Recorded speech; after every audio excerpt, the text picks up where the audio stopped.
Pradhanji, in a session that's called To Save a Song by Teamwork Arts.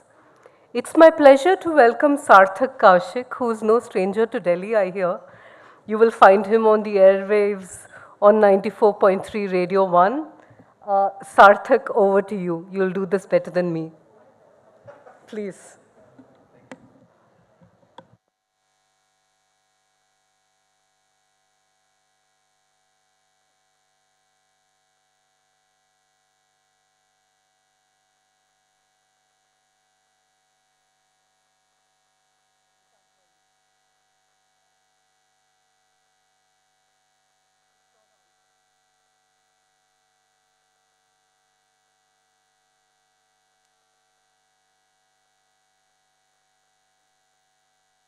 Tubelight का काम किया मैंने Sorry. Sometimes it's as simple as knowing what switch to put on. But thank you very much for being here. Yes, radio, 94.3 Radio 1, 7 to 12 in the morning, Monday to Friday. Shameless plug over because it's not about me. It is about someone who's... we're living in a world where definitions become very important. So what definition do you put to her? Do you put an author? Do you put a doyen? Do you put someone who stood up for the arts so that it becomes an inspiration for many and a lesson for a few as well? Do you call her someone who's just such an inspiration that words in the dictionary there are many, but really, are there enough words to describe what Padma Shri Shubha Mudgal does? I think it's better that we just put out a thunderous round of applause for her and get her on stage, because that would probably be fitting. There aren't enough words. And with her, of course, the absolutely incredible, the man who treats education the way it's meant to be treated, the man who tells us how knowledge can put its arms around our shoulders, the wonderful Aneesh Pradhanji. Please.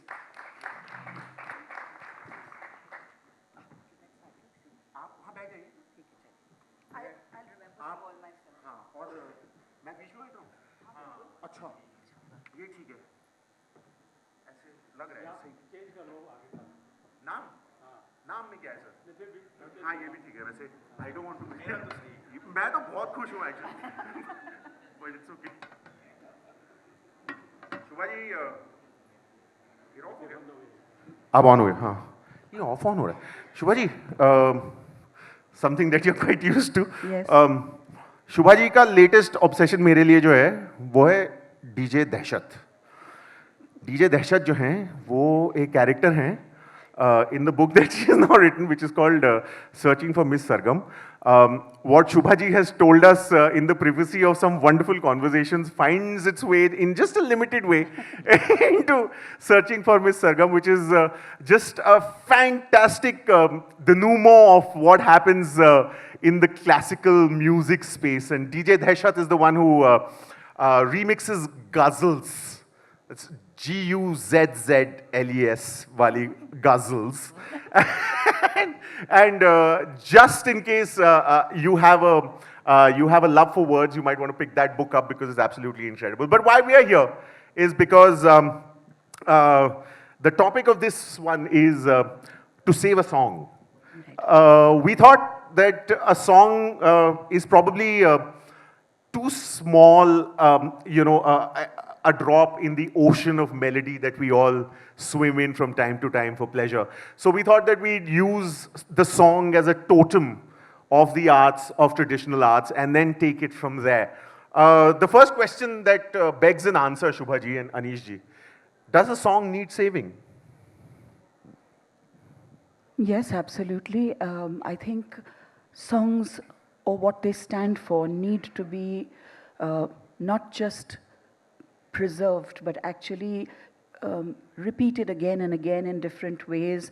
You learn from songs because each song has many, many stories packed into it. And you can learn a lot about not just music, but culture, ritual, society in general, by looking at different aspects of a song. So I think, yes, it's important to know about songs, to sing them again, to scratch the surface of a song and look for many other stories that lie trapped within it. So certainly, a song is something that we should treasure rather than only preserve, because preserve has a kind of a, museum quality to it. Yeah, it's sometimes sounds like a synonym of imprisonment, does it not, Aneesh sir? What do you think? Does the song need saving? Oh, absolutely. And also because to add to what Shubha said, that songs talk about past, present, and future. And at each given moment, they're talking about these three time zones. So I think definitely we need memory. We need a reflection on what's happening today and looking into the future, a sense of hope. Yeah, and I think if there's one thing that gives us hope, it is the right kind of song sung at the right kind of time. Wasn't it Brecht who said, yes, they will be singing about the bad times?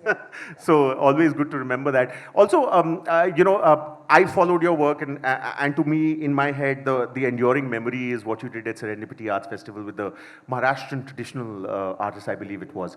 Actually, not just Maharashtrian, it was from various parts, but yeah. It was basically... You're talking about Dhamal. I'm talking about Dhamal and the one earlier as well, with the vinyls. Yes. So you chose, so at the Serendipity Arts Festival, Aneesh sir had curated an exhibition, or exhibition is a small word, because you could literally walk through the history of traditional music while listening to it, because it was all shaped like a vinyl record. I don't know how many of you know what a vinyl record is. It's those LP records that you play. And to me, the way that that knowledge was democratized was absolutely incredible, because in the world of classical music, the intimidation is very real, is it not? Yes, I think towards the end of the 19th century and early 20th century, we had many movements for democratizing the listening experience and the learning experience, right from the formation of small music clubs, which were for music education, to music circles, which were for public performance of music, to recording technology through 78 RPMs, and then broadcasting. We had many ways of democratizing this music space and opening up traditional music to various sections of society. Because as you know that previously this music was made by hereditary musicians or courtesans. And the patrons, of course, came from the elite class. But now you could have music education happening among the elites as well. And of course, later on, it was further democratized, and people like us could, take to performing.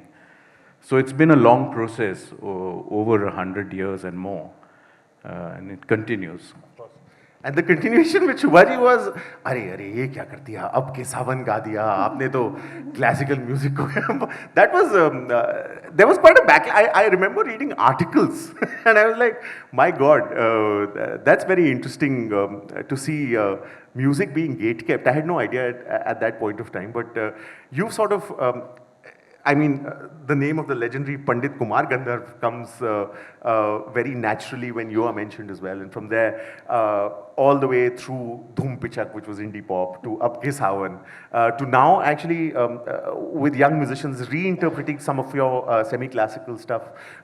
It's been quite a journey. The reactions, have they ever sort of, how did you react to them? Well, honestly, I don't think anybody likes to be criticized and sometimes maliciously criticized. But I also have to say that as a first generation musician, I can't tell you how fortunate I feel to have been able to learn music, to have been able to perform, and to have a fair number of people listening to me. I think this has been a great gift for me. And yes, of course, there are the times when people say, why did you do this and why did you do that? And I think it's fine if somebody doesn't like something I've done, because I'd still like to do it, so I'm not going to be apologetic. And so if I can't stop my own myself, then if somebody feels upset about it, no problem. There are some people who like something like Apke Savan, others who liked some Thumri that I sang, others who liked, who thought I was promising as I was growing up. And there are some people who don't like my music at all. That's fine, I think there's a diverse listenership and there are diverse artists, and as long as each one of us gets some listeners, I think it's fine. I think that the whole thing about what's now very trendily called finding your tribe, I think was quite the tribe. There's of course also the politics and the economics of music, which you have trodden on quite lightly in some ways and tried to change in others. I mean, understand. Can I tread lightly, Baba? How can you say that? Ma'am, anyone who's heard the felicity of your notes knows कि भार एक अलग चीज होती है. That's important to remember. But the politics of it, of course, you have addressed in a very sophisticated way. The economics of it with Underscore Records. I remember almost all indie musicians coming in and saying that the empowering bit of knowing that you are owning your music and how it's happening and how the money is coming around.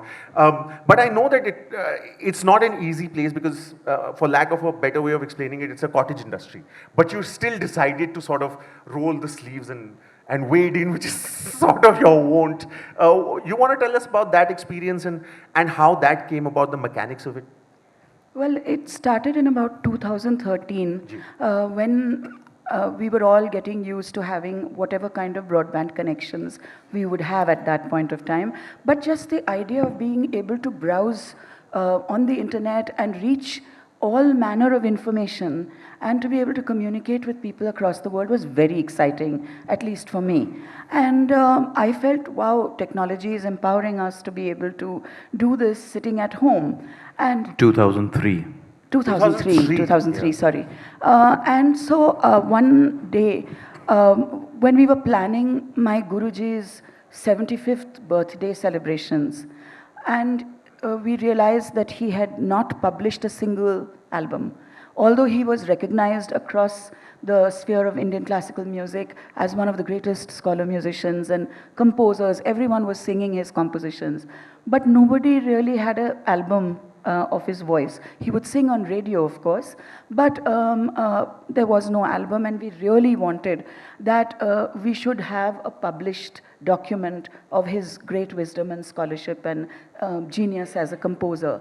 And so one of his students and followers, Rajan Parrikar, and I, we decided, let's try and publish this. And the kind of obstacles, humiliation, and almost a sense of, I felt just completely disgusted by the way the industry would react. And I don't want to repeat those terrible experiences again. And I rang up Aneesh, who was touring overseas, and I said... But you need to tell him as well, and all of them, that she wasn't expecting, Rajan and she weren't expecting the record label to put in any money. Okay. Oh. For the recording. We didn't want any money. We had invested in it. It's just distributing. Also, it was basically it was ready music that you had taken Yes. to them. Even the cover. Everything. Everything. Everything. Yeah. Okay. And Gives cover to cover a whole new meaning. Yes. And despite that, the kind of, almost like "Ye kya hai" kind of thing, even from people who acknowledge publicly that he was a great musician.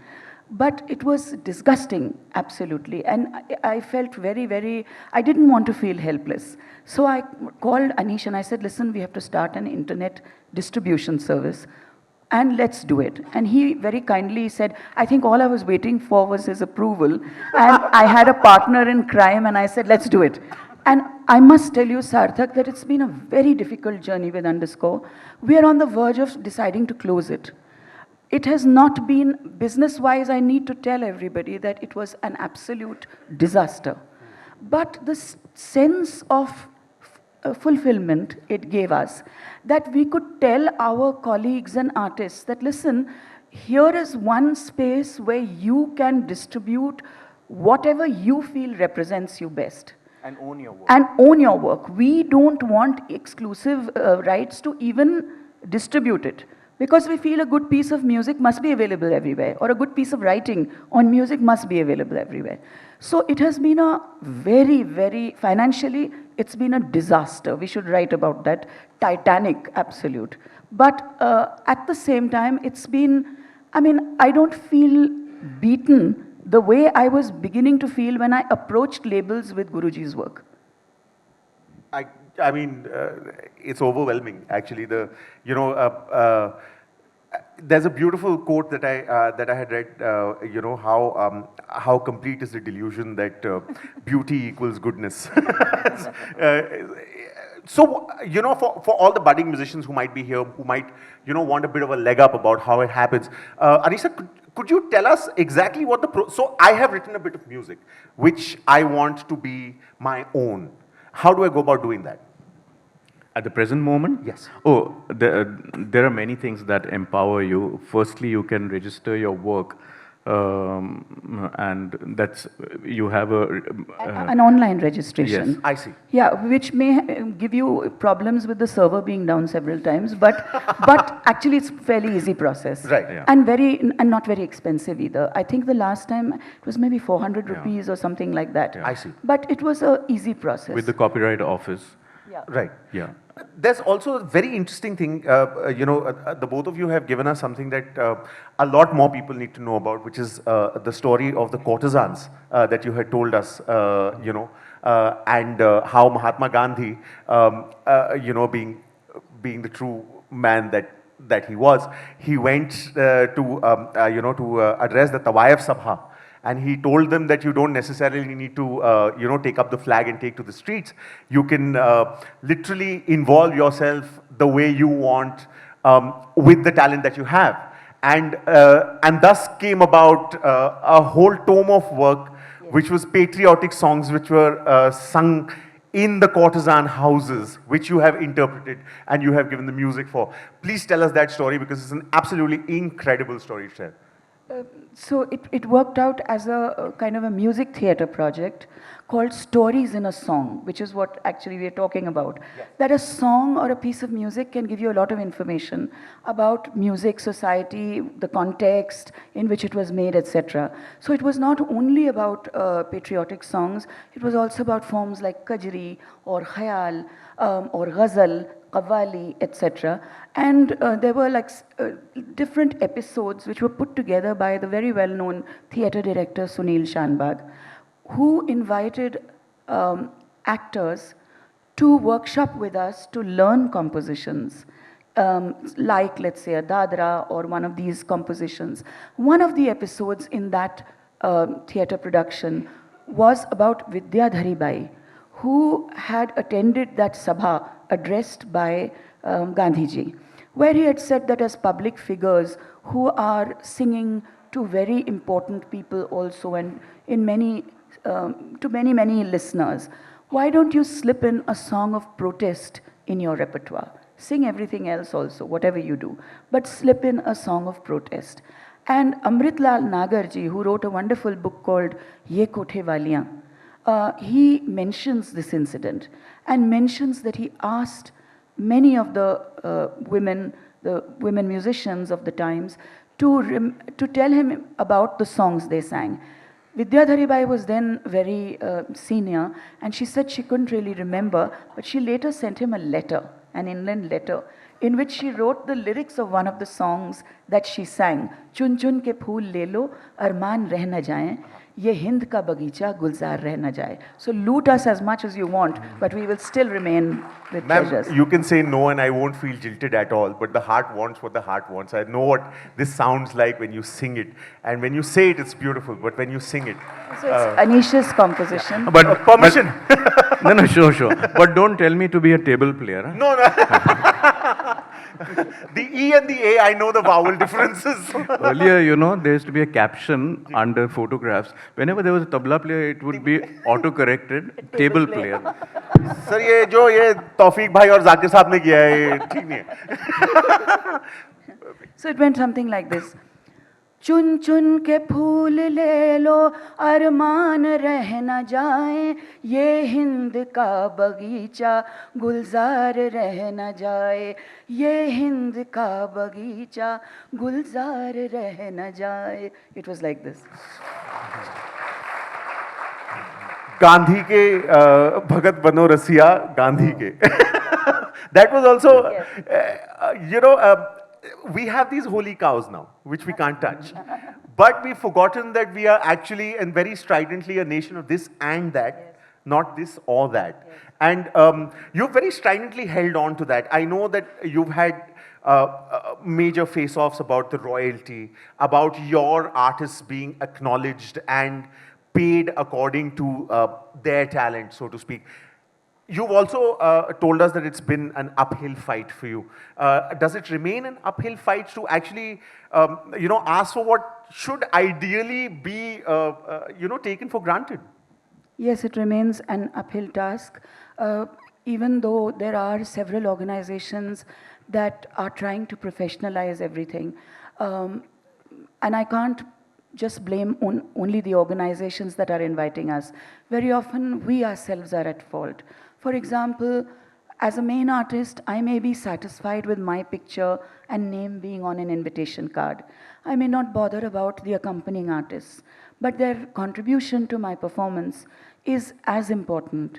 And I don't know why, for years and years and years, I've tried to send every detail in writing, insisting that everybody should be acknowledged. And yet, it is such an uphill task that people don't acknowledge. Absolutely. Very often, in so many programs, you will find that the pictures of artists, okay, I understand design and I respect design. So if it's too crowded, don't have any designs. But you can have the picture of the chief minister and his wife there. But you can't have the picture of all the accompanying artists or even their names there. That is not acceptable. And so when you say this is not acceptable, you are very often defined politely as difficult. Yeah. Impolitely, I don't know what all they say. That's, yeah. But unfortunately, that is the case. It is happening in every organization. Since this whole session is about rights of artists and copyrights, rarely do I find anybody telling us that, look, we've invited you for a performance. But this will also be streamed live. After this will be on our YouTube channel. Nobody asks us. Surely this is a courtesy first, and a matter of respect, yes, basic respect. Yes, and once I am on stage, my duty, and I don't want to change that duty, it is to tune the tanpuras, get ready, concentrate, and try and give my best. I cannot be the policeman over there. We are constantly facing this problem of pirated recordings and very often, look, I would like my work to be available when I'm gone also. But I would like something that truly represents my work. Tanpuras, for example, which are such an important part of our tradition, listen to any recording, usually any recording that you can find on YouTube.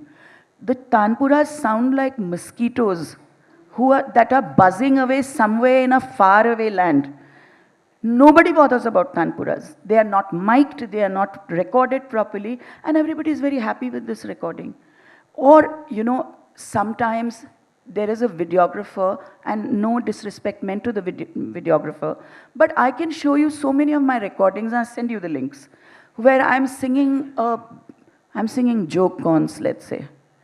Suddenly, अरे पता नहीं aunty कितनी देर गाएगी और now this is the videographer calling home while we are performing, and he's probably been on his feet for like 6 hours and he is upset, but that recording is being put online. क्या बना है घर पे भैया? अरे पालक फिर से बना दियो तुम. हाँ, अब ये मेरी recording में joke cons के through सुनाई दे रहा है. म्यूजिक का टेस्ट बदल गया मैं देखिए बिल्कुल। एकदम क्या मैं क्या कहीं आपको पालक पसंद हो तो फिर आपको पानी क्या पता, मुंह में पानी भी आ जाए. कान बंद हो जाए क्या बोला. But you know, as a tabla maestro, Aneesh sir, you know there are the superstars and they're given their moment in the sun, and then there are the accompaniments. Um, the spotlight is a very insidious thing, is it not? It tends to exclude the fact that the contribution of the others is equal in the making of melody, because music is literally the most secular thing that you can find. What are your views on that? Absolutely. This has been the case since time immemorial. And you would expect that in the 21st century, things would have changed. I mean, they're changing, but at a snail's pace. And like Shubha said, for instance, permissions. So nobody thinks of taking permissions from the accompanying musicians.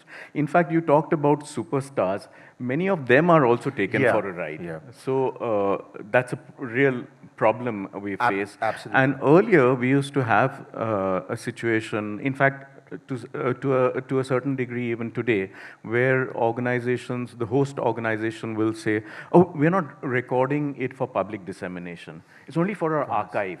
Yeah. You know, the archive sits in somebody's bedroom, okay? And Yeah. often the material is sold privately without us knowing. So I'm sure many of you know that there's a national repository of audiovisual archives sitting here, and it was set up under by the IGNCA. Right, yes, Yeah, of under course. the Ministry of Culture in 2014. Yeah. And I think the idea was to digitize around 30,000 hours of audiovisual material Yes. concerning different disciplines. Absolutely. And music was one of them.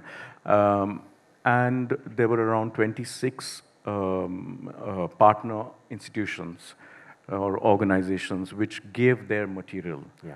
to this repository. Now, on paper, this sounds like a wonderful idea, you know. On paper, it also sounded good that due diligence was done before all this was put into, you know, executed. That, you know, IPR would be taken care of, artists would be consulted, etc. But nobody consulted us. So, in fact, when the original recording was made, we didn't even know that recording was Yes, being made. there are several recordings there So- of my performances which I never knew existed. I Yeah, didn't have both copies. of us, you know. And of course, nobody is bothered to take permission.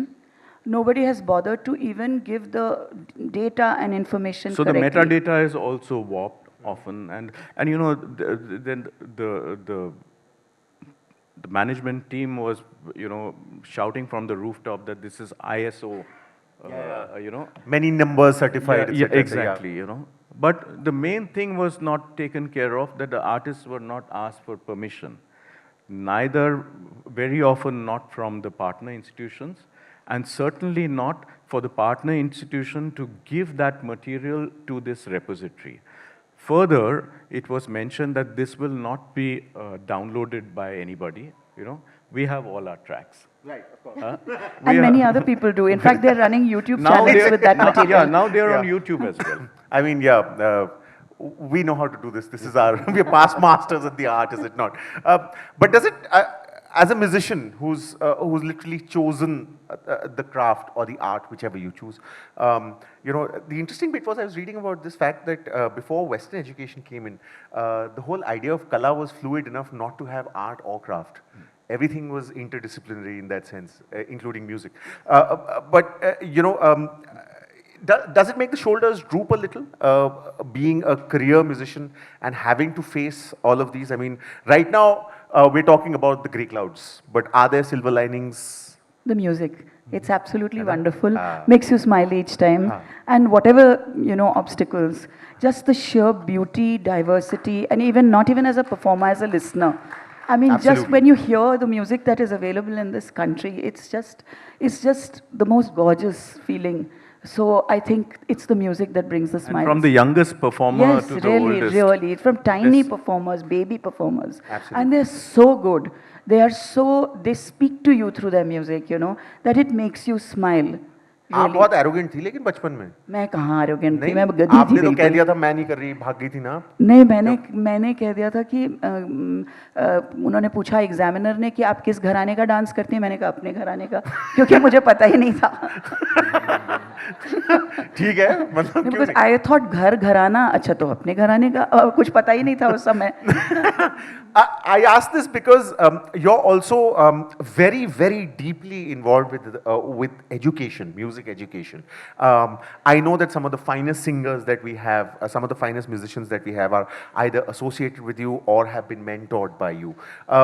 You think education, the way it was done, I mean, you know, I tried to learn and गंधर्व महाविद्यालय में मुझे बताया गया था कि पूरे दिन आप सिर्फ सा जो है उसका उसकी साधना करेंगे, जब वो ठीक होगा तो हम फिर रे पे जाएंगे।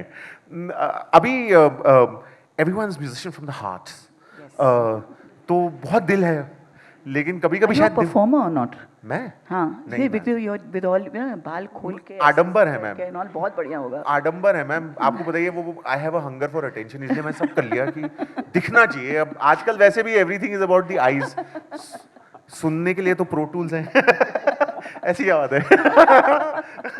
But how important is education now, how important do you think education is, and do you think education is within the context of the world that we're living in right now, which is so obsessed with the final result that the process probably, and I don't know if you'll agree with me or not, but the process has taken a bit of a backseat. The sadhana bit of it has taken a backseat to the success bit of it. Look, I think education is absolutely, I mean, you can't do without it. It's a different matter what kind of system you choose. Whether you choose to learn in the traditional master-disciple, guru-shishya parampara, or whether you decide to learn in an institution. But the idea of having a guide who actually carefully teaches you in a disciplined way is, I think, absolutely, I mean, indispensable. There are people who have made a self-study as well, and I think self-study is an important part of learning also. But the need to be guided by somebody, at least in my experience, has been something that cannot be dispensed with. Having said that, I think there are several lags in the manner in which we teach today. Although the Guru Shishya Parampara and the institutionalized way of teaching coexist today in India for the traditional arts, there are many lags and many obstacles that need to be reviewed and a solution found for them. For example, somebody who takes up music in their undergraduate course in a university will not have gone through a proper schooling with that form of music.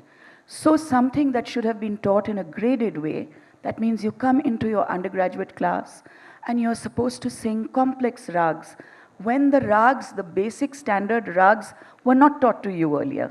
How are you going to bridge that gap? Or in an institution, for example, every class is for about 45 minutes, I think, on an average.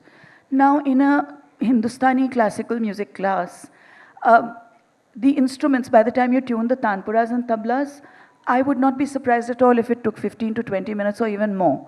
What are you left with then? How difficult is it to change the duration of a class to 90 minutes instead of 45 minutes, so that the students get due time to understand the importance of tuning as well as get personalized attention from the teacher. Each one can sing. So all of these things need, I mean, these are just few examples. Also that the focus of music education in institutions has always been on classical music. And we feel that even at school level, you know, everybody can't be taught rag and tal music. And also the focus is on performance. So how good are you as a performer? So this doesn't really instill confidence among the musicians. When you teach mathematics, everybody doesn't become a mathematician. So why is it that the focus is on performance? And there are so many added disciplines now associated with music making, even event management. So, of course, there are some courses which are offered at the postgraduate level, perhaps, or even at the graduate level. But there again, the specificities of, let's say, traditional music are not addressed. So people who come from these event management courses, when they take care of an event which features classical music or folk music, just a simple thing like going into the green room. When we reach the green room, there's no carpet there. There are chairs. How am I going to sit with my tabla? So Table. Table. So we have to set it up on the table. That's why the table is a critical part of of percussion, it seems. But also, do you think it has to do with that critical word called respect? I mean, traditionally, either it's seen as something that needs to be put on a pedestal, or something that needs your dancing shoes. I mean, music can not just be left alone as an art form that can be appreciated, and you're learning it just to appreciate it. Yeah, and it should be looked at as a way of life. Yeah. And every art should be looked at like that. So unfortunately, yes, you're right that we put it on a pedestal. So there are some organizations which have thousands of chapters across the country, which insist that their volunteers should touch our feet the moment we enter that space, you know. So we don't want that. We don't want, you know, aartis, and we don't want these marigold flowers to be showered on us. There are those boxes that need ticking, that if there is an eminent, and I'm making the air quotes, the eminent musicians coming in, but there's also playing the devil's advocate. There are people who expect it as well, Of course, yeah. I'm told. So it's a bit of a double-edged sword, isn't it, ma'am? Yes, it is. And Sarthak, I also want to make a point about music education. Nothing prepares a student of traditional arts to really understand about the business of music today. So whether it is, self-publishing, or whether it is management of your licenses and royalties, nothing prepares us. And there are very few courses which include this. So I think it is, times have changed. The format in which we share music today you don't even need a actual, dedicated player for music. We are all hearing music on our phones. So I think we need to review and make sure that everybody who is studying music, to make it a full-time commitment, understands all of these things and then takes the plunge. I think also, education in general is about sensitizing the individual at many levels. So it's also about sensitizing the individual about empathy. For sure. Yeah. Okay? Towards larger society, towards your colleagues, to your guru, to your juniors, everybody. To people in, across gender. And unfortunately, our music education doesn't address that, not in the traditional context, nor in the institutionalized music education. So, in fact, there's a lot of exploitation that happens, and our contemporaries would like us not to talk about this, but the fact remains that, it's not just in Kolkata or in Mumbai or in a village that these horrors take place. They are happening on a daily basis, and the sexual exploitation or any kind of exploitation in the Guru Shishya Parampara is to be derided and called out. I absolutely, and that's the thing. I mean, the politics of music is sometimes considered blasphemous, so to speak, because you're not supposed to. It's an art form. It's been put on a pedestal. But आप pedestal पे चढ़ी फिर उतर आई फकीरी से पहले भी आप मतलब नहीं पेडेस्टल बहुत बड़ा होना पड़ेगा मेरे लिए तो भारी भरकम होना पड़ेगा फिर मतलब वो आपने लड्डू भी खा लिए फकीरी भी छोड़ दी आपने ये सब मतलब काफ़ी एक्सपीरियंसेस रहे हैं आपके वेरीड किस्म के काफ़ी वेरीड रहे हैं और एक चीज़ जो मैं अभी देख रही हूँ वो ये है Okay, you know, there is so much music that is available to us, let's say on streaming platforms. Ji. Let us say like YouTube. हम भी सुनते हैं, पुराने जो बड़े बुजुर्ग हैं, उनके recordings हम सुनते हैं.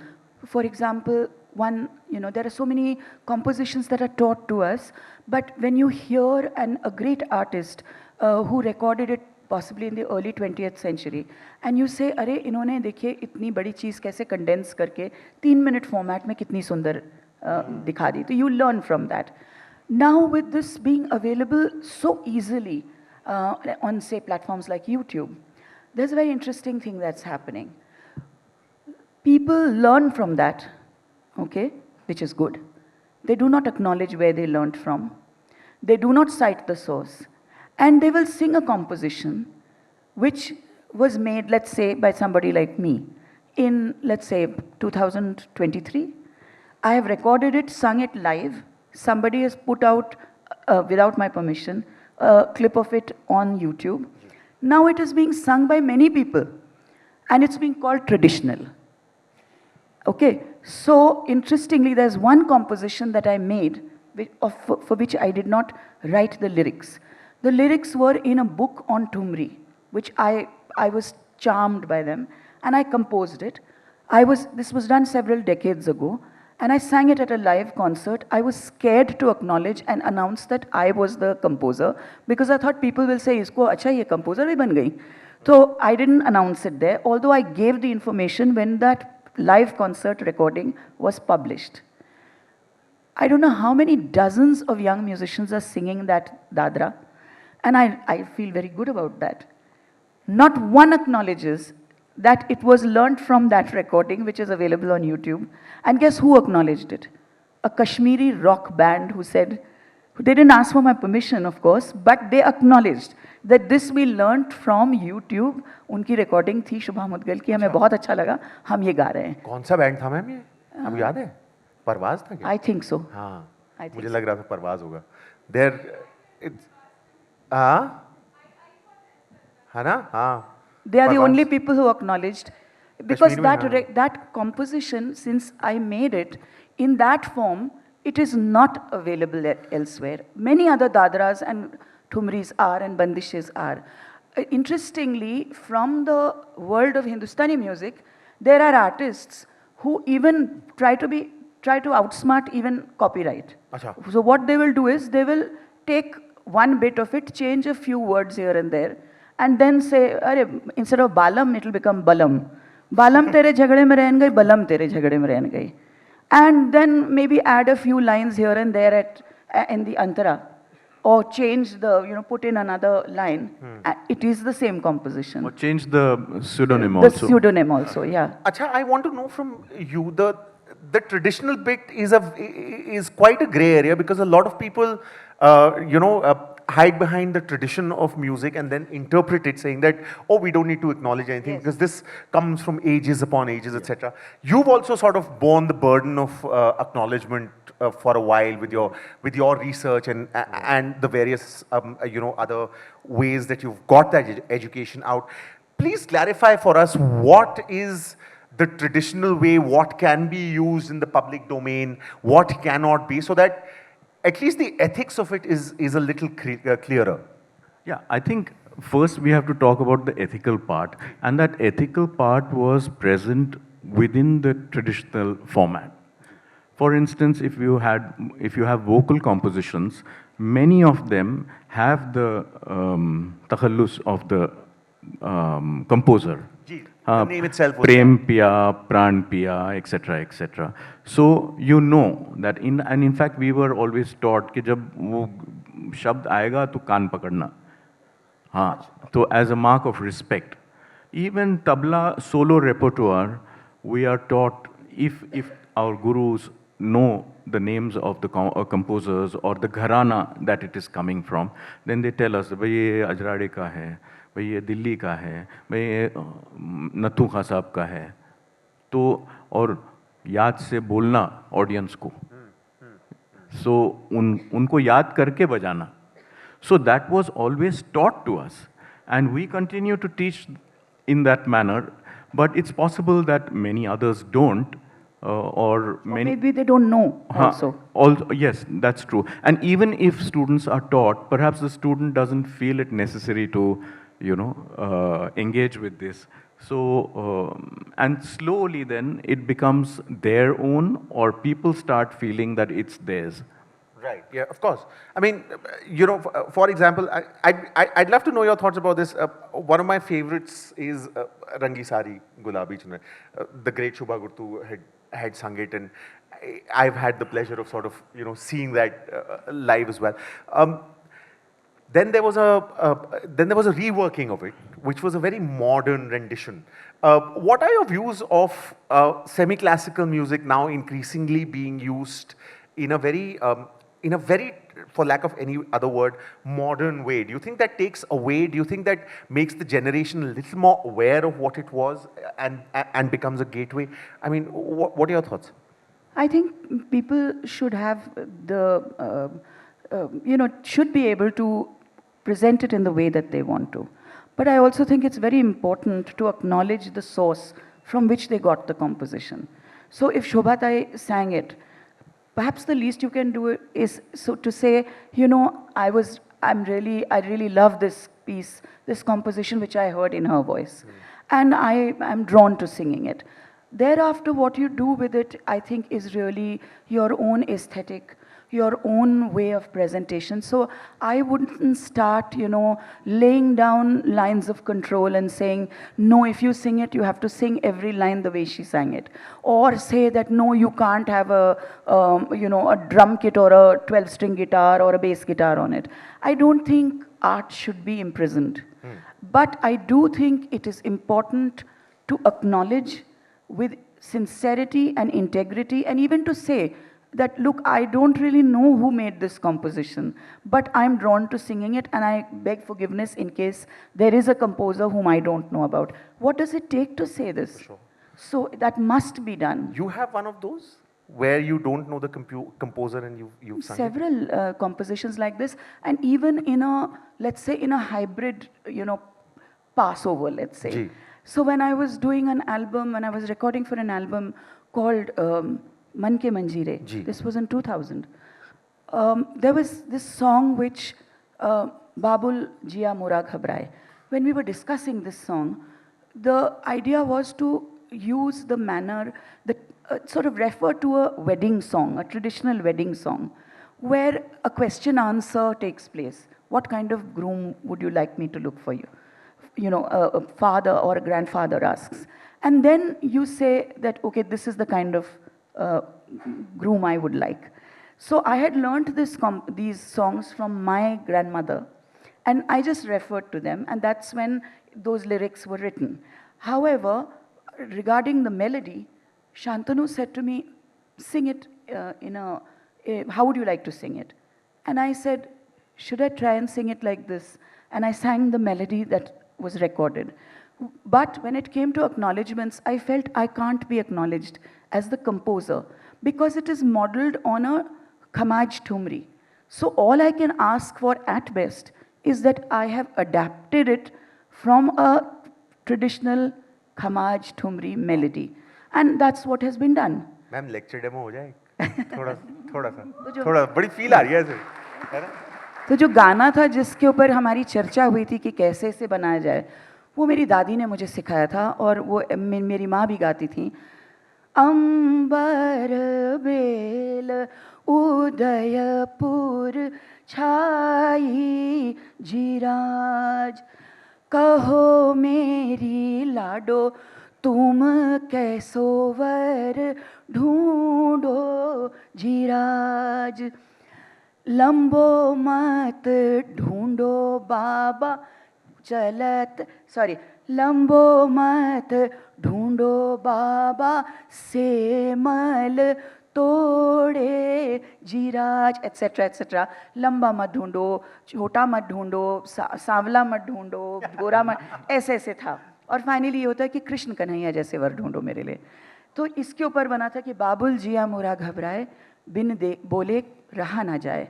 And then the girl says, बाबुल मोरी इतनी अरज सुन लीजिए, मुझे व्यापारी घर न दीजिए, मुझे धन दौलत ना सुहाए, बाबुल जिया मोरा घबराए। और मुझे ऐसे वर्क, मेरी शादी ऐसे व्यक्ति से कीजिए जो समाज ने जो महिलाओं के लिए जंजीरें बांधी हैं, उनको जिस तरह से कैद किया है रीति रिवाज में, वो लोहार को आप मुझे दीजिए ताकि वो ये जंजीरें तोड़ दे।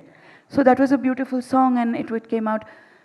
बाबुल जिया मोरा घबराए, बिन बोले रहना आ जाए, बाबुल जिया मोरा घबराए। मैम सावन गया है, मुझे लग रहा है थोड़ा सा एक और हो ही जाए, मतलब सावन की रिस्पेक्ट में ना मुझे लग रहा है एक और हो जाए। सावन आवन मत कीजिए, कहीं फ्लडिंग हो जाएगा तो ये हॉल भी गड़बड़ हो जाएगा। आजकल एक्सट्रीम क्लाइमेट हो रहा है। मैम कोई बात नहीं, हम झेल लेंगे अभी। नहीं नहीं, क्लाइमेट चेंज है ही नहीं। क्लाइमेट चेंज कहाँ है, हमें सर्दी ज्यादा लगती है। बट सॉरी मैम, अभी तो हमें मेलोडीज की बाढ़ चाहिए। तो वो जो बाहर वाली आए वो आती रहे, कोई बात नहीं, आती रहे। हाँ, फंड रेजर कर लेंगे बाद में कर लेंगे मैम, कोई दिक्कत नहीं है, वो संभाल लेंगे। अब के सावन ऐसे बरसे, बह जाए रंग मेरी चुनर से, भीगे तन मन जिया न तर से, जम के बरसे जरा रुत सावन की, घटा सावन की, घटा सावन की, ऐसे जम के बरसे। क्या बात है, क्या बात है। काफी कुछ बरसा था इसके बाद मैम। और जिन्होंने लिखा था वो भी काफी, मतलब this was quite a collaboration for the ages ना मैम। जी हाँ, कभी था एक ऐसा जमाना भी था। जी बिल्कुल। अब कुछ और जमाना है। बिल्कुल। जी बिल्कुल, वो बीच में फकीरी आ गई। हाँ बिल्कुल बिल्कुल। पर you know, which leads me to the concept of responsibility of art. I mean, you know, the entertainment aspect of it has taken over so much that we also forget that art has a responsibility, and both of you have very stridently stood for the responsibility. You've been threatened. You have also taken some very unpopular steps to stand by what you truly believe. क्या कर दिया मैंने कुछ भी तो नहीं किया, बस नहीं गाया। किया मैम, क्या चिट्ठी विट्ठी तो लिखी है बस, और क्या किया, साइन ही तो किया था। साइन का क्या है, बैंक पे भी करते हैं। तो how important do you think in times where things that are said, we are living in a democratized world where we are so inundated with information that we are forgetting that information is the thread that binds together for the fabric of knowledge. And that is why agendas become so much more important, which is when to stand up and speak out for what you believe in becomes a bit of an act of rebellion. There was a fantastic graffiti that says, in a time where people feed off our insecurity, to be yourself is an act of rebellion. You've been a bit of a rebel for a while. Has that taken a toll, ma'am? No, I think it hasn't taken any toll. It can be frightening, it can be depressing, it can be even dangerous at times. Yeah. But I think if you stand up for, if you believe in something, if there is a strength of conviction, then I guess you decide how far you're going to stick your neck out. And I don't have any regrets. I think also that I would not like to tell anybody else that you must do this. I think what I've learned over the years is that people have diverse opinions, diverse priorities. If somebody else feels differently, I think I need to listen to that as well. And also state that, okay, I'm listening to you, I don't agree, I beg to disagree, and those disagreements must coexist harmoniously. Ramchandra Guha had told me during an interview that you can disagree without being disagreeable, which I thought was just such a wonderful, lovely. wonderful way of putting Absolutely, it. No? absolutely. Aneesh sir, what are your views of standing up for what you believe in? Because you also have sort of given up things to stand up for what you believe in. Do you think it comes naturally? Do you think it has had to have a little bit of work done on it? I think first and foremost for an artist in any discipline, any art discipline, I think what he or she is involved in is because of the creative urge and a conviction in what they are doing. All other agendas then follow. You know, whether it's your response to the politics of the moment, it's your response to a financial situation or whatever else, you know, your family situation, you know, the response may be a more immediate one.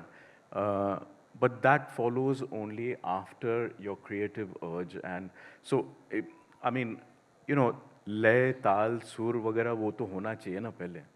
बिल्कुल. हाँ, फिर जाके आपका creativity कुछ रंग लाती है. बिल्कुल. तो but then once you have a conviction in your ideas and you know what you have to say about society in general, you go on with it, you know, and then there's no looking back. And then whether it's rejection in terms of, you know, loss of concert opportunities or loss of recognition and accolades in whatever kind of public way that it normally comes through, you live with that, you know. So, and then you don't change your stance. Yeah. Integrity, I think that's that's a very critical word, Yeah. is it not? You can change political parties, but you can't change the. ये थोड़ा सा अच्छा था ये वाला tyranny of time, ma'am. मुझे ये समझ दिया है. मेरे पास तो हमेशा आपके लिए सवाल होते हैं. अब लोगों के सवाल भी आए. उन्होंने बोला दे दो, तो मैं थोड़ा less selfish हो रहा हूँ. सबसे पहले तो है, can I request a song from Shubha ji? No. I will request a song from Shubha ji. ये मेरा privilege है आज. What are the opportunities for independent artists for the business side of music that ma'am talked about? That's a question. Well, I think it is possible today to publish yourself and to distribute yourself. You can do it on hundreds of streaming platforms.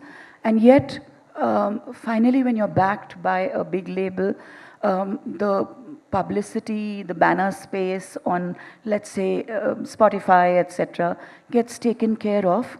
So it still remains on the technically an independent movement which allows you to record music that you believe in and distribute it, but it comes with strings attached, where you will be amongst countless others. You don't have the money to buy the banner space. You don't have the money to start pushing it on various social platforms. So I think that the artist's journey still remains a very lonely one. And it's people who decide to tread that path need to be given a bravery award as well. Yes, and you give them quite a few bravery awards. I mean, it must be acknowledged that some of the finest musicians in the indie scene collaborate with Shubha ji. If you haven't seen that performance, especially of this next thing, next I request ma'am to please sing Sikho Na.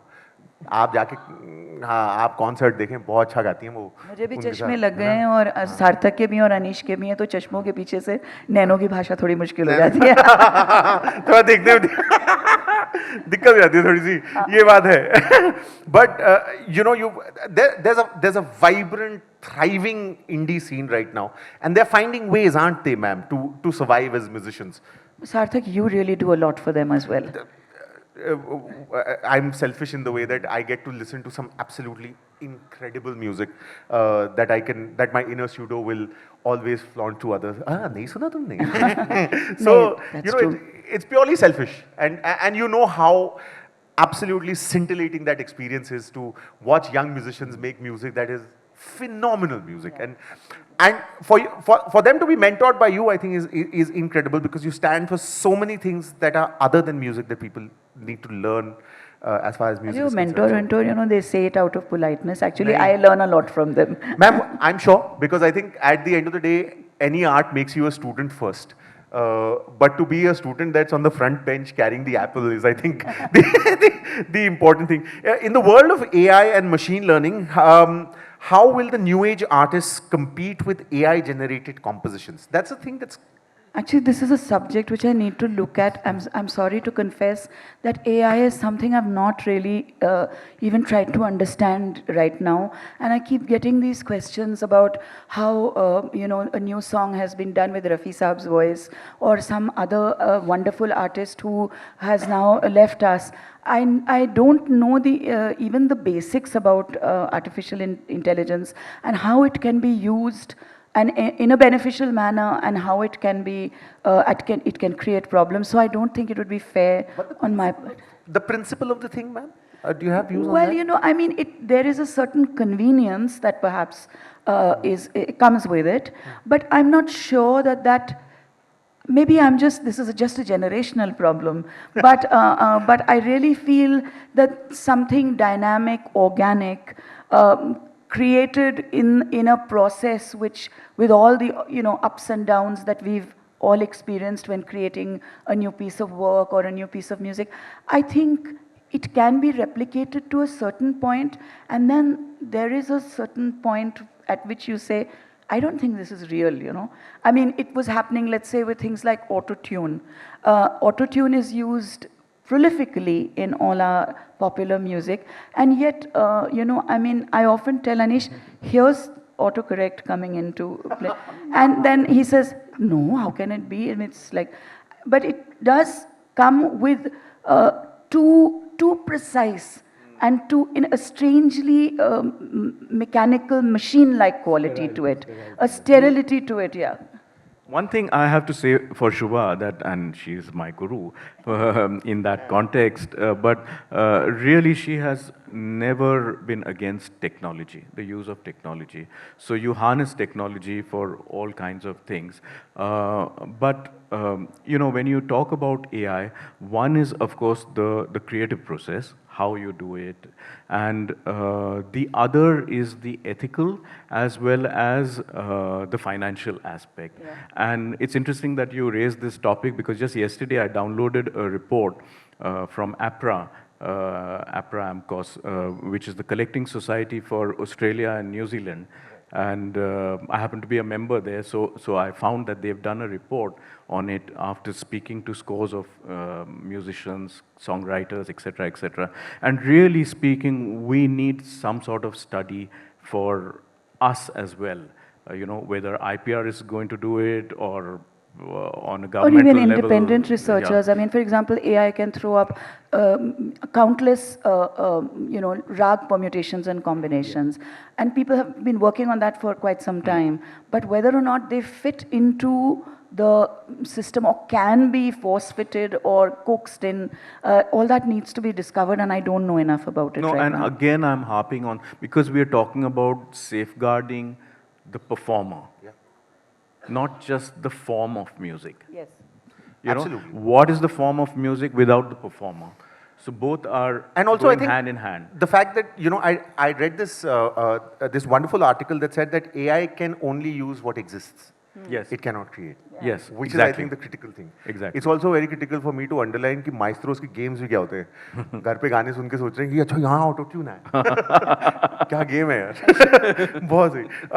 Talking about urban livelihood, where 80% of schools in Delhi don't have 1 hour music education once in a week, what can the music industry and artists like you contribute to solve or address?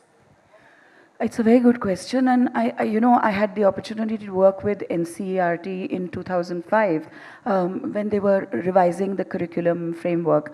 That's when we recommended, a whole group of people who discussed arts education, recommended that a vibrant arts education program should be provided to every child in India.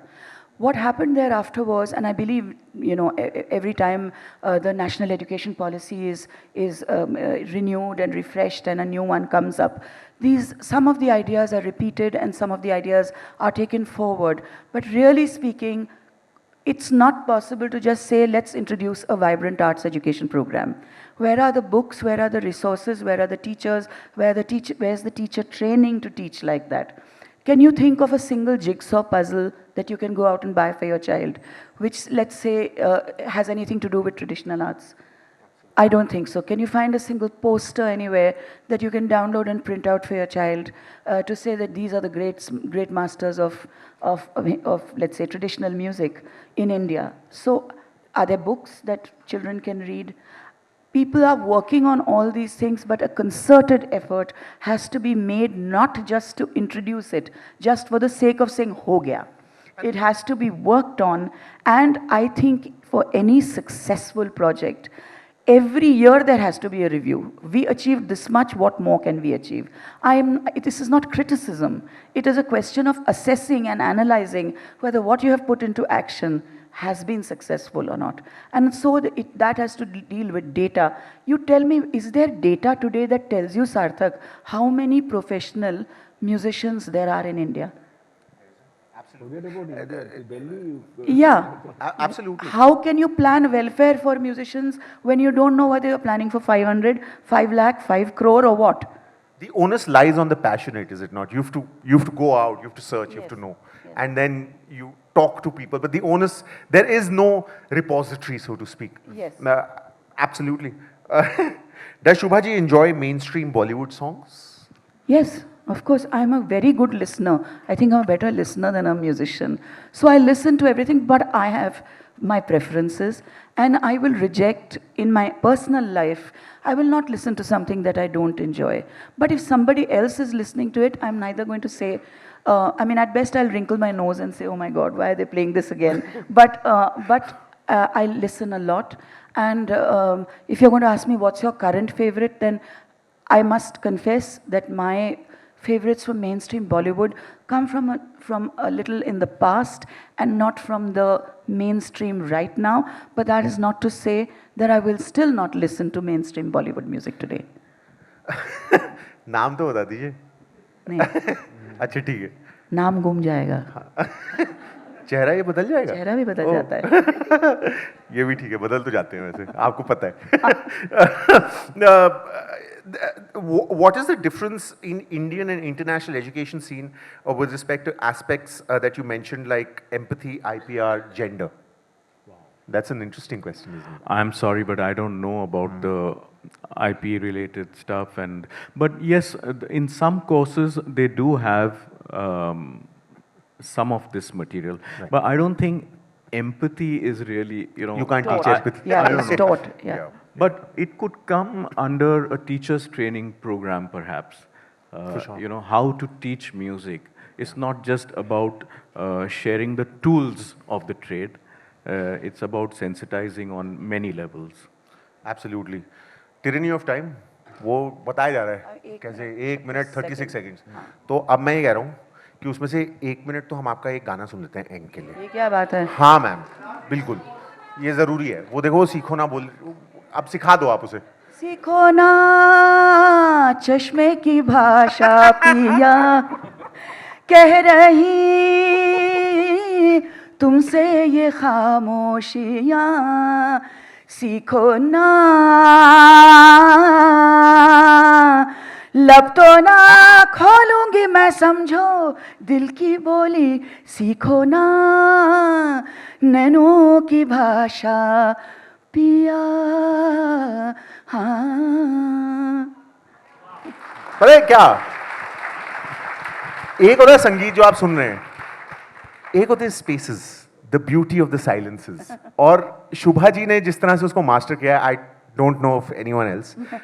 Shubha ji, for being so generous and for being just absolutely yourself, I think, and Aneesh ji for being just so honest with what you think. I think खड़े हो गए तो ताली मैं बजाई देता हूँ, बाकी आपका बताइए.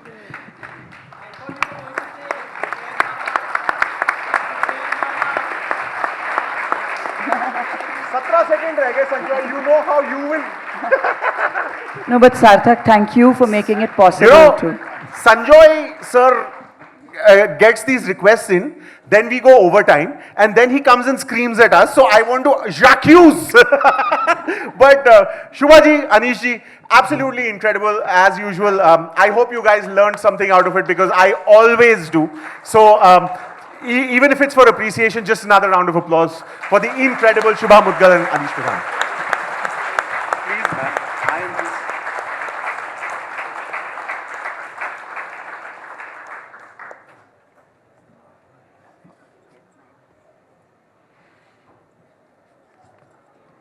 you so much.